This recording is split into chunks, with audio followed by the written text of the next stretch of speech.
Bonjour YouTube, on se retrouve aujourd'hui pour l'explication du draft dans RGT. Ça peut être utile pour les nouveaux, ou ceux qui viennent de Zwift et qui n'ont pas ça dans Zwift.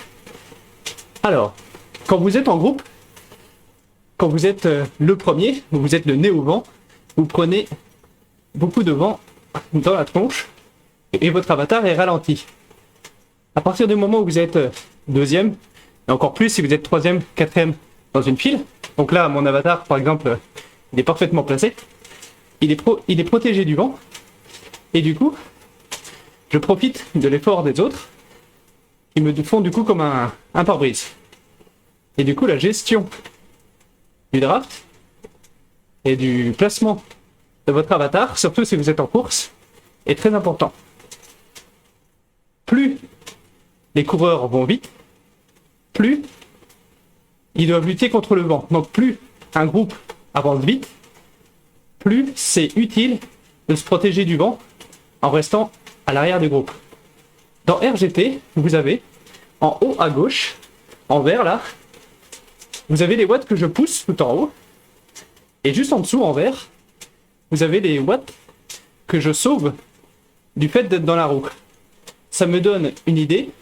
Donc là par exemple, je fais ma feignasse et je pousse 100 watts.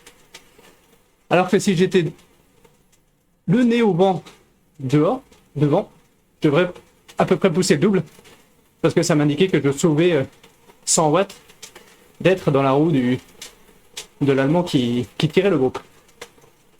Et alors, du coup, comment profiter au mieux de ce draft? Alors évidemment, plus le groupe est gros, plus on essaye de se mettre derrière l'éventail. Et ensuite, il y a plusieurs indicateurs.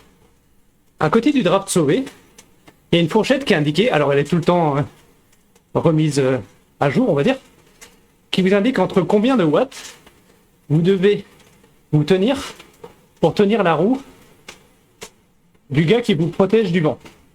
Donc là, par exemple, entre 180 watts et 250 watts, je vais rester dans la roue de la personne qui me protège.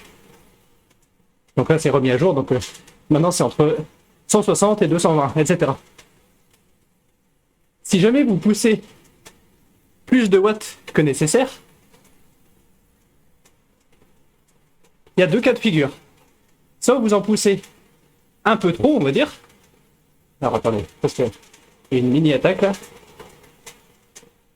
Je ne vais pas me laisser faire l'explication tranquillement.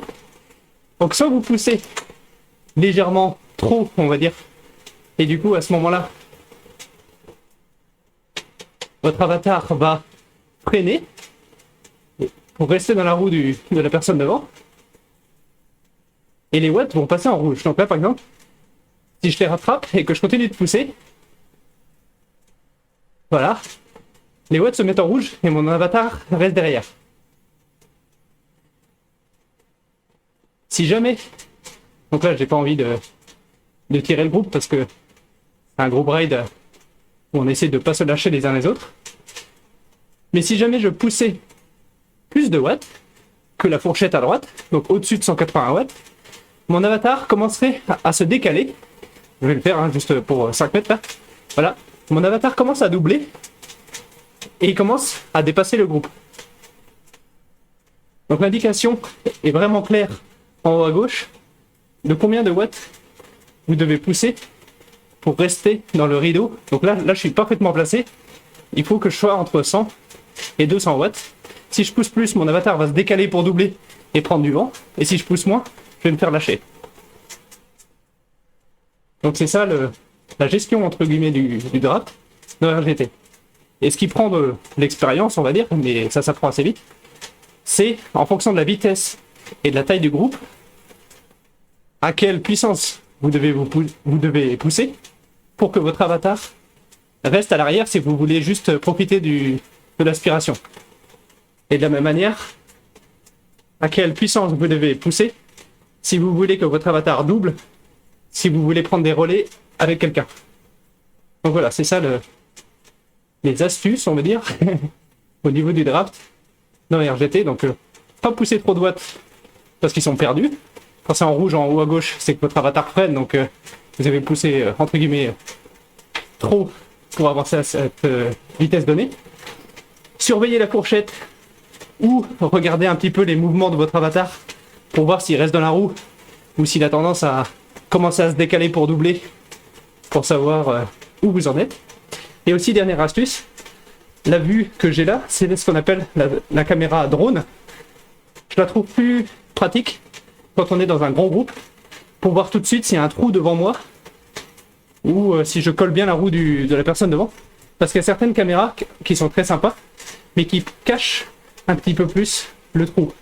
Là, par exemple, le gars qui est devant moi, en bleu et jaune, je ne sais pas s'il est 50 cm devant, ou 2 mètres, ou 4 mètres devant. Et de temps en temps, on se fait avoir avec des trous qui commencent à se former. Et du coup, il faut faire un petit effort pour boucher les trous.